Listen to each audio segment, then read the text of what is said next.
প্রেম মানে না বাধা, বয়সে কি আসে যায়, মিয়া বিবি রাজি তো কেয়া কারেগা কাছে।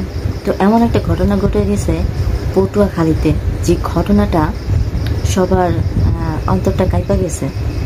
টিকটক, বিষয়টা হচ্ছে টিকটককে নিয়ে। তো নবম শ্রেণীর ছাত্রী আর দশম শ্রেণীর হচ্ছে ছাত্র, অর্থাৎ মেয়েটা ক্লাস 9-এ পড়ে আর ছেলেটা পড়ে ক্লাস 10-এ। তারা রিলেশন করে বিয়ে করে পারিবারিকভাবে বা যে করে হোক বিয়ে করে। বিয়ে করার পরে তাদের সংসারটা ভালোভাবেই চলতেছে, পড়াশোনা করতেছে, হাসি খুশিভাবে চলাফেরা সব দিক থেকে খুব ভালো ছিল। তারপর সব কিছু ঠিকঠাক চলার ভিতরে মেয়েটার নেশা ছিল টিকটক করা। সে টিকটক করত। টিকটক অ্যাকাউন্টে যে মেসেজ অপশনটা ছিল সেখান থেকে বিভিন্ন ছেলেদের সাথে কথাবার্তা চলতো তার। তো এভাবে চলাফেরা, তার টিকটক করা, তার কথা বলার ধরন সব কিছু কেমন যেন একটা বদলে যেতে শুরু করলো। তো এইভাবে চলার সময় যেহেতু তার বিয়ে হয়েছে, তার হাজব্যান্ডের চোখে পড়তেছে সব কিছু, সেই মেয়েটাকে তার হাজব্যান্ড বারবার বারণ করতেছে যে তুমি টিকটক করো না। টিকটক করতে বারণ করার সত্ত্বেও সে টিকটক করতো, বিভিন্ন ছেলেদের সাথে কথাবার্তা বলতো, তাদের সাথে ভিডিও করতো। তো এই যে টিকটক করা, ভিডিও করা বা বিভিন্ন ছেলেদের সাথে কথাবার্তা বলা, এই যে জিনিসটা হচ্ছে, তো এটার জন্য কাল হয়ে দাঁড়ালো সেই ছেলেটার দিকে। তাকে ভালোবেসে বিয়ে করছে, তাদের সংসারটা খুব ভালোভাবে চলতেছিল। এই মেয়েটার জন্য জীবনটা হারাতে হয়েছে সেই ছেলেটা। এখন মনে একটা প্রশ্ন জাগে যে ছেলেটা জীবনটা কেমনে হারালো। জীবনটা হারাইছে কারণ হচ্ছে মেয়েটাকে যে বারণ করছে যে তুমি এটা করো না, এইভাবে চলাফেরা করো না, বা এই ছেলেপেলেদের সাথে কথাবার্তা বললো না।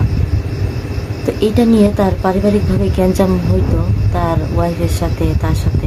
এটা স্বাভাবিক, যে কোনো কারোর সাথে হইতে পারে ঝগড়া।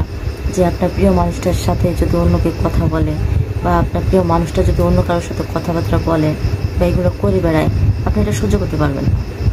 তো তার ক্ষেত্রেও ঠিক তেমনটা হয়েছে, যেহেতু রিলেশন করে তারা বিয়ে করছে। তো বিয়ে করার পরে সেই ছেলেটা এগুলো সহ্য করতে পারেনি। তাকে বারণ করার সত্ত্বেও সে বারবার একই কাজ করে যাচ্ছে। তো একটা পর্যায়ে ছেলেটা সেই মেয়েটার সাথে, অর্থাৎ তার ওয়াইফের সাথে ঝগড়া করার পরে তার ওয়াইফ বাপের বাড়ি চলে যায়। তার ওয়াইফ যখন বাপের বাড়িতে চলে যায়, সেই ছেলেটা পরিবারের সাথে, অর্থাৎ মা বাবা ভাই বোন কারোর সাথে কথাবার্তা বলতো না।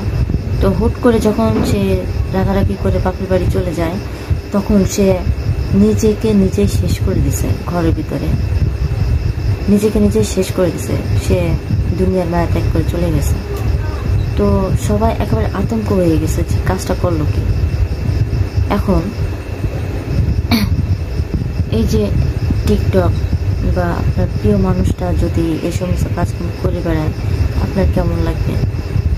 এমন তো হইতে পারতো যে এই রাস্তা না গিয়ে, অর্থাৎ জীবনটা তো একটাই জীবনটা যদি চলে যায়, এটা কখনো ফেরত আসবে না।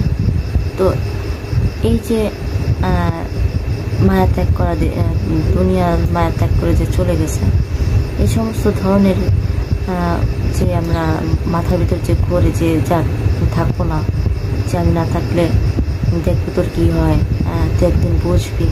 তুমি যদি না থাকো দুনিয়াতে, তাহলে সে বুঝে কি করবে? এই যে তুমি দুনিয়ার মায়া ত্যাগ করে চলে যাচ্ছ, 2 দিন 5 দিন 10 দিন তোমার পরিবার কান্নাকাটি করবে। তোমার ওয়াইফ 2-4 দিন 5 দিন, মনে করেন 1 সপ্তাহ বা 1 মাস 1.5 মাস, ধরলাম 1 বছর কান্নাকাটি করলো। তারপর কি হবে? কান্নাকাটি করে নিজেকে নিজে মানায় নেওয়ার পর নতুন জীবন সঙ্গী খুঁজবে, সেগুলো নতুন করে সংসার করবে, নতুন করে সব কিছু শুরু করবে। তো মাঝখানে যে আপনার জীবনটা শেষ হয়ে গেল। তো এই ধরনের কাজকর্ম থেকে দূরে থাকার চেষ্টা করবেন।